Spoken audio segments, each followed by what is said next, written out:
They've received no further sightings of the lone killer whales around the inlet or the west coast of Vancouver Island. And considering Brave Little Hunter's relatively good health, they don't have reason to believe she has died.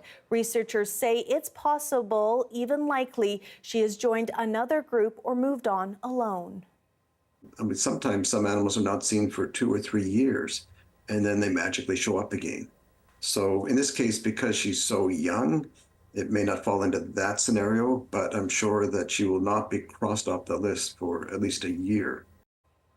Well, we know the BC government is pushing municipalities to do more to build housing, but some mayors insist setting targets isn't the best way to serve their residents. New Westminster's mayor is one of them. Patrick Johnstone says the province isn't providing enough money for affordable housing projects. What actually we need is the tools to actually provide the infrastructure that we require. And I include affordable housing as infrastructure. Affordable housing is a common good. It is something that needs to be funded at the government level, and it's required to make our communities livable. He says New West has been successful at building market housing, but the challenge lies with building affordable housing. Yet another prominent cabinet minister in the BC NDP government will not run again in the next provincial election.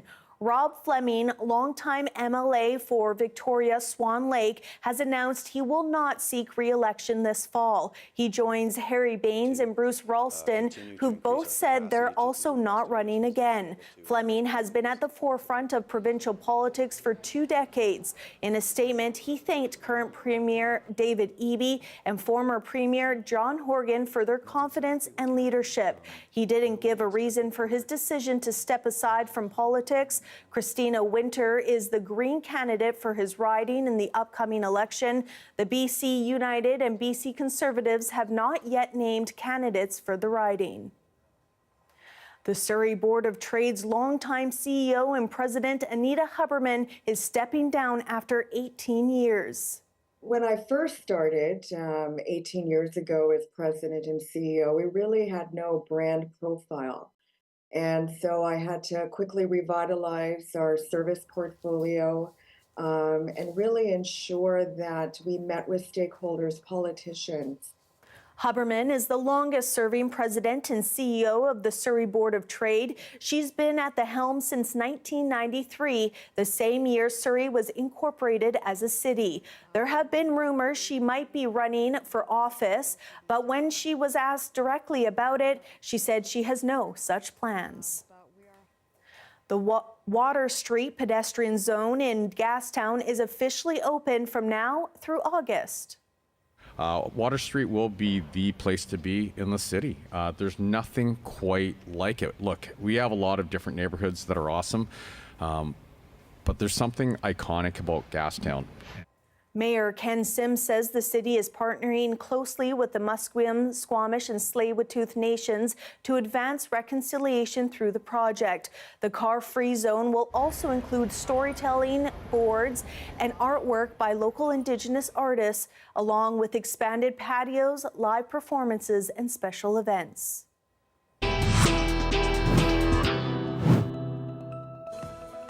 Vancouver's world-class views are about to change. City staff have come up with a plan to amend and remove some of the decades-old view cone protections. We'll explain after the break.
Scenic views from Vancouver are set to change. City staff have come up with a plan to amend and even remove some of the so-called view cone protections put in place more than 30 years ago. As Chad Pawson explains, it's because of a demand from City Council to spur more housing development.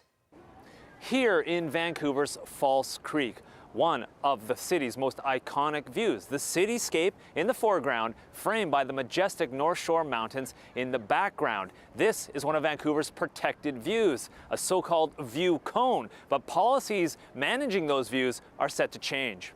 City councillors say it's time for a modernization so that view cones don't limit desperately needed housing development. This is really about balancing the need to protect and enhance the beautiful views and vistas in Vancouver, and this policy will do that. But it's also about unlocking housing opportunities on key sites, particularly on the Broadway corridor. Currently, there are 38 public views in Vancouver, which can be viewed from 18 different places. City staff recommend removing 14 viewpoints, amending another 11, which would reduce the view origin points by 2 to 16. For example, the city proposes to change views like this on Main Street to a more narrow view from a different vantage. It's the same type of change for the mountain views from Granville Street. Here's a third example of how mountain views will be preserved from Olympic Village or the Cambie Street Bridge, but allow more development to reach up to those views. There has been significant pushback to the idea, most notably from a group called Save Our Skyline YVR. They're worried the changes are too severe and become guidelines rather than restrictions that were enshrined in 1989. At the end of the day, people have said these views are important to us because they're priceless. Other Vancouver residents are split, though, between having unobstructed views of the region's natural beauty and ensuring there is appropriate, affordable housing for all. What do you think? Do you think that it should leave that view open, or do you think they should add more housing where those cranes are to block the view a little bit? Definitely open. You have to approach the mountains view. It's incredible. You gotta allow housing for people. I mean, the city just keeps growing and growing. You gotta have housing for people. Especially if they don't go too high. It's just hard to see, right, that we are losing that many of those trees and those beautiful views for those housing. I mean, you just look, there's a huge hole right there that you could house 20,000 people in. So is density the solution? I don't know, but people need to be able to live downtown, and people who live downtown need to be able to go to school and work downtown. And if there's not enough housing, then I guess we have to make some. City staff says its recommendations strike a pragmatic balance between building housing, job space, and hotel rooms, meanwhile ensuring Vancouver remains livable, equitable, and vibrant. The policy changes go to City Council for approval next Wednesday, July 10th.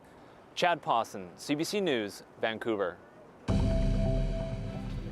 Here we have a live shot of White Rock Pier and lots of people out enjoying that warm weather. Darius will have our full forecast next.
The weather update is brought to you by Direct Buy Furnace. To cool and clean the air in your home, call Direct Buy Furnace. Installing trained, the most reliable heating and cooling brand.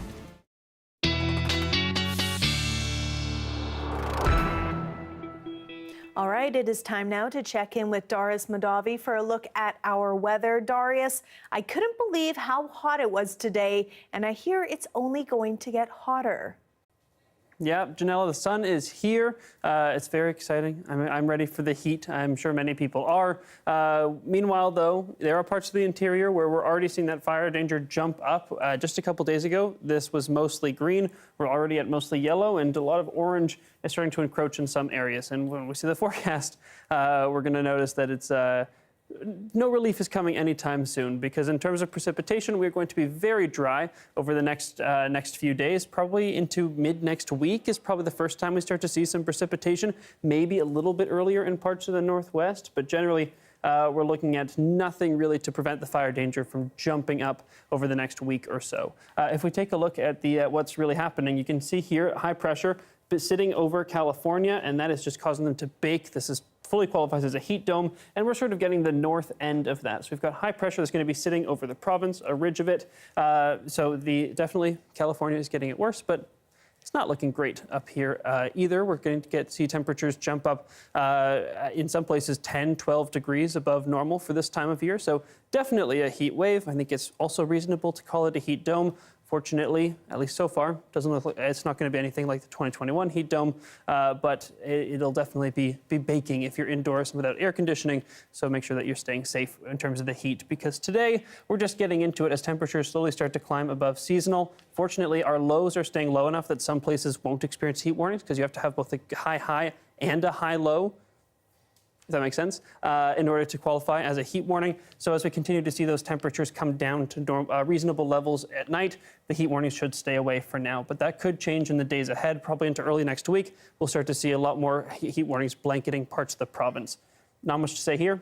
Nothing but sunshine. Took a look at the temperatures already. And in Vancouver, again, very easy forecast for me. Nothing but sunshine in the days ahead. Temperatures are continuing to climb, especially inland. We're start to see some heat warnings probably start to blanket parts of the province and not really go away anytime soon. Heat, and more heat. Thanks so much, Darius. That is your late news for Thursday, July 4th. Thank you so much for watching. For news anytime, you can visit our website at cbc.ca/BC. Your next local news is on the early edition on CBC Radio 1. That starts tomorrow morning at 5:30. Hope you have a great night.